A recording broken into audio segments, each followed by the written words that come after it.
అధికారంలో ఉన్నప్పుడు ఇక తమకు ఎదురే లేదు అన్నట్లుగా చెలరేగిపోయిన వైసీపీ నేతలకు గద్దె దిగి రెండేళ్లవుతున్నా పోలీసుల చెర తప్పడం లేదు. కూటమి అధికారంలోకి రాగానే విదేశాలకు పరారైన వైసీపీ శ్రేణులను మాజీ సీఎం జగన్ బంధుగణాన్ని పోలీసులు లుకౌట్ నోటీసులు జారీ చేసి మరీ కటకటాల పాలు చేస్తున్నారు. తాజాగా జగన్ సమీప బంధువు అర్జున్ రెడ్డి, బద్వేలు వైసీపీ నేత బత్తల శ్రీనివాసులు రెడ్డిలను అదుపులోకి తీసుకున్న పోలీసులు వైసీపీకి పెద్ద షాక్ ఇచ్చారు. అధికారం శాశ్వతమన్నట్లు ఏపీలో ఇక తమకు ఎదురు లేదన్నట్లు అక్రమాలు దౌర్జన్యాలతో చెలరేగిపోయాయి వైసీపీ శ్రేణులు. జగన్ మెప్పు కోసం అన్నట్లు సోషల్ మీడియాలో విపక్షాల ముఖ్య నేతలు వారి కుటుంబ సభ్యులపై అనుచిత వ్యాఖ్యలతో పోస్టులు పెడుతూ మునుపెన్నడూ లేని రాక్షస ఆనందం పొందారు. అయితే ఎన్నికల్లో ఘోర పరాజయం తర్వాత కూటమి నేతలు అటువంటి వారిపై వరుసగా కేసులు పెడుతున్నారు. దాంతో వారికి తత్వం బోధపడుతోంది. ఎక్కడెక్కడికో పరారైన వైసీపీ నేతలను పోలీసులు లుకౌట్ నోటీసులు జారీ చేసి అదుపులోకి తీసుకుని కటకటాల పాలు చేస్తూ వైసీపీకి వరుస షాక్లిస్తున్నారు. తాజాగా వైసీపీ అధ్యక్షుడు జగన్ సమీప బంధువు అర్జున్ రెడ్డిని శంషాబాద్ ఎయిర్పోర్ట్లో గుడివాడ పోలీసులు అదుపులోకి తీసుకున్నారు. వైసీపీ సోషల్ మీడియా విభాగంలో అప్పటి ఆ వింగ్ ఇన్ఛార్జ్ సజ్జల భార్గవరెడ్డితో కలిసి అర్జున్ రెడ్డి యాక్టివ్గా పనిచేశాడు. ప్రస్తుత CM Chandrababu, deputy CM Pawan Kalyan, మంత్రి నారా లోకేష్ వారి కుటుంబ సభ్యుల చిత్రాలను అసభ్యంగా మార్ఫింగ్ చేసి వైసీపీ సోషల్ మీడియా ద్వారా విస్తృతంగా ప్రచారం చేస్తున్నారంటూ అర్జున్ రెడ్డిపై గత ఏడాది నవంబర్లో గుడివాడలో కేసు నమోదైంది.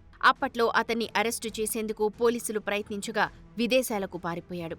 తర్వాత పోలీసులు లుకౌట్ సర్క్యులర్ జారీ చేశారు. తాజాగా అతను విదేశాల నుంచి తిరిగి రావడంతో శంషాబాద్ విమానాశ్రయంలో ఇమిగ్రేషన్ అధికారులు అర్జున్ రెడ్డిని అడ్డుకుని గుడివాడ పోలీసులకు సమాచారం ఇచ్చారు. ఏపీ నుంచి వెళ్లిన పోలీసు బృందాలు అతన్ని అదుపులోకి తీసుకుని సిఆర్పిసి సెక్షన్ 41A కింద నోటీసులు అందజేశారు. అయితే అర్జున్ రెడ్డి అప్పటికే తన లాయర్లను ఎయిర్పోర్ట్కి రప్పించుకున్నారు. అతనిపై ఉమ్మడి కడప జిల్లా సహా పలు జిల్లాల్లో కేసులున్నాయి. వైఎస్ జగన్ కు బాబాయ్ వరుసయ్యే వైఎస్ ప్రకాష్ రెడ్డి మనవడే అర్జున్ రెడ్డి. మాజీ మంత్రి వివేకానందరెడ్డి హత్య కేసులో రెండో నిందితుడైన సునీల్ యాదవ్ సోదరుడు కిరణ్ యాదవ్, అర్జున్ రెడ్డిల మధ్య వివేక్ హత్య జరిగిన రోజు రాత్రి ఫోన్ సంభాషణలు జరిగినట్లు అభియోగాలున్నాయి. దీనిపై దర్యాప్తు చేసి అనుబంధ ఛార్జ్షీట్ వేయాలని హైదరాబాద్ నాంపల్లి సీబీఐ కోర్టు ఇటీవల సీబీఐని ఆదేశించింది. మరోవైపు బద్వేలుకు చెందిన వైసీపీ నేత బత్తల శ్రీనివాసులు రెడ్డిని కడప చిన్నచౌక్ పోలీసులు హైదరాబాద్లో అదుపులోకి తీసుకున్నారు.